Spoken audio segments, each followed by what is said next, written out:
Hi, it's Panda Movies here. Today, I'm going to explain the movie called I, Robot. Warning, there are spoilers ahead. Enjoy the video. Humanoid robots serve mankind in the year 2035, which is protected by the 3 laws of robotics.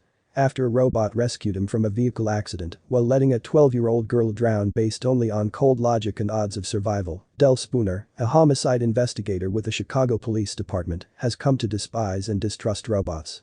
When Dr. Alfred Lanning, one of the co-founders of United States Robotics, falls to his death from his office window, he leaves a voicemail requesting that Spooner be assigned to the case. The death is ruled as suicide by the police, but Spooner is doubtful, and Lawrence Robertson, USR's CEO and other co-founder, grudgingly agrees to let him investigate. Spooner consults with USR's Central Artificial Intelligence Computer, VIKI, accompanied by robopsychologist Dr. Susan Calvin. They discover that the surveillance footage from inside the office has been tampered with, but that there has been no one entering or exiting the building since Lanning's death. Spooner, on the other hand, points out that the window, which is constructed of security glass, could not have been shattered by the elderly Lanning and speculates that a robot was to blame and that the robot may still be in the lab.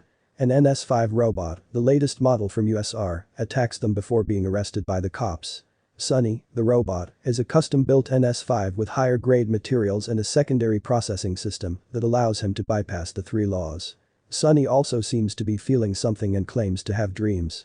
Spooner is attacked by a USR demolition robot and 2 truckloads of hostile NS5 robots during his subsequent investigations, but when he is unable to offer proof to justify either attack, Spooner's superior, Lieutenant Burgeon, removes him from active duty, believing him to be mentally ill. Spooner and Calvin get into the USR offices and interview Sonny, suspecting Robertson is behind everything. Sonny makes a sketch of a leader, Spooner, standing atop a tiny hill in front of a vast group of robots by a collapsing bridge, which he believes is a reoccurring dream. Spooner locates the location depicted in Sonny's drawing, a dry lake bed that was formerly Lake Michigan and is now used to store retired robots.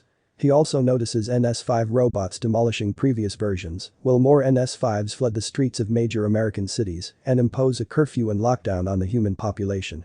While the humans, headed by a teenager named Farber, lay out an all-out war against the NS5s, Spooner and Calvin return to the USR headquarters and reconcile with Sonny.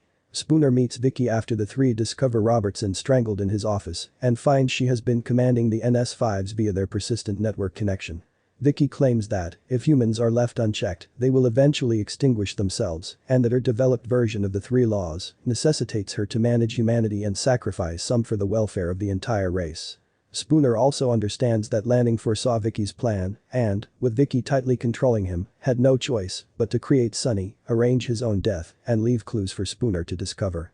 Spooner and Calvin battle the robots inside VIKI's core and Spooner defeats her by injecting her with the nanites that Sonny obtained from Calvin's laboratory.